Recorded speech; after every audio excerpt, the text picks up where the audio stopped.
परंतु तथागत ने लेटे लेटे ही आनंद से कहा, हे आनंद, इस जिज्ञासु मुमुक्ष को रोको मत, आने दो।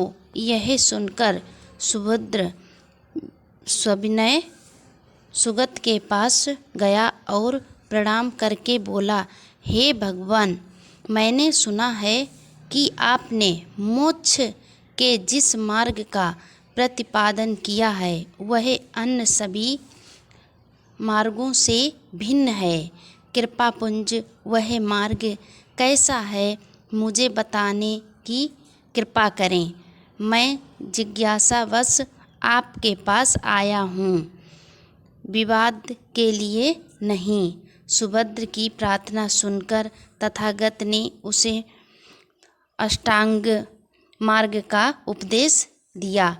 इसे सुनते ही सुभद्र के ज्ञान दृष्टि सम्यक रूप से खुल गए।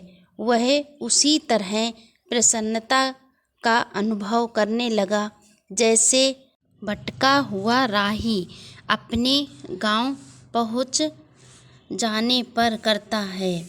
उसने प्रसन्न होकर कहा, मैं अब तक जिस मार्ग का अनुसरण कर रहा था वह श्रेयस्कर नहीं है। आज मुझे सच्चा मार्ग मिल गया है। अत्यंत प्रसन्न होकर सुभद्र ने भगवान बुद्ध की ओर देखा और आँखों में आंसू भरकर निवेदन किया, हे पूज्य गुरुवर, आपकी मूर्ति का दर्शन करना मेरे लिए उचित नहीं होगा, अतः मैं उससे पहले ही अपनी देह त्याग कर निवारण पद प्राप्त करने की अनुमति चाहता हूँ।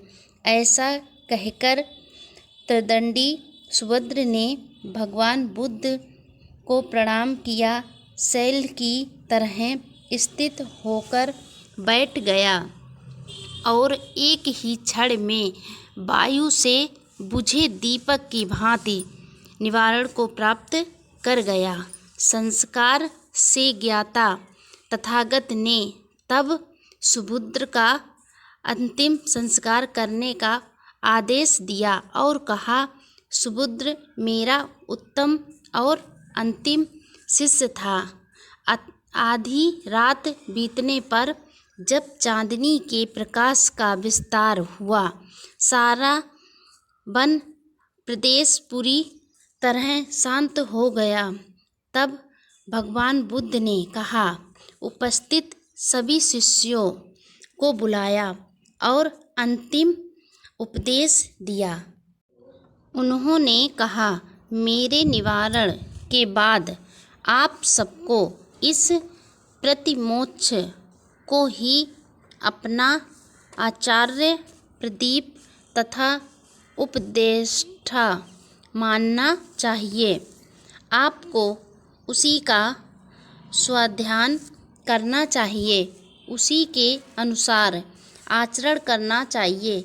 यह प्रतिमोक्षशील का सार है, मुक्ति का मूल्य है। इसी में मोक्ष प्राप्त हो सकता है। तथागत ने प्रतिमोक्ष के सारे नियम विस्तार से समझाए और अंत में कहा, मैंने गुरु का कर्तव्य निभाया है। आगे तुम लोग साधना करो, विहार, वन, पर्वत, जहाँ भी रहो, धर्म का आचरण करो। यदि मेरे बताए आर्य सत्यों के विषय में किसी को कोई शंका हो, कोई प्रश्न हो तो पूछ लो। तथागत के मुख से अंतिम उपदेश ग्रहण करने के बाद जब सभी शिष्य मौन और शांत बैठे रहे तो अनिरुद्ध ने कहा और तथागत से निवेदन किया, हे सुगत, आप द्वारा प्रतिपादित आर्य सत्यों में किसी को भ्रम नहीं है। अनिरुद्ध की बात सुनकर तथागत ने कहा, हे अनिरुद्ध, सभी की मृत्यु निश्चित है। अब मेरे जीवित रहने से संसार को कोई लाभ नहीं। स्वर्ग और भूलोक में जो भी दीक्षित होने योग्य थे वो सभी धर्म में दीक्षित हो गए।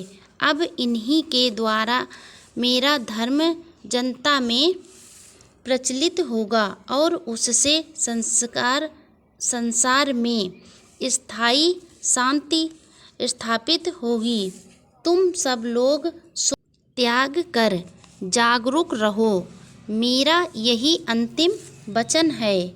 इतना कहकर भगवान बुद्ध ने प्रथम ध्यान में प्रवेश किया, फिर दूसरे ध्यान में, और इस तरह क्रमशः ध्यान के अनेक स्तरों को पार कर पुनः चतुर्थ ध्यान में आए और सदा के लिए शांत हो गए। इस तरह गौतम बुद्ध जी ने महापरिनिर्वाण किया, अपनी मोक्ष प्राप्त की।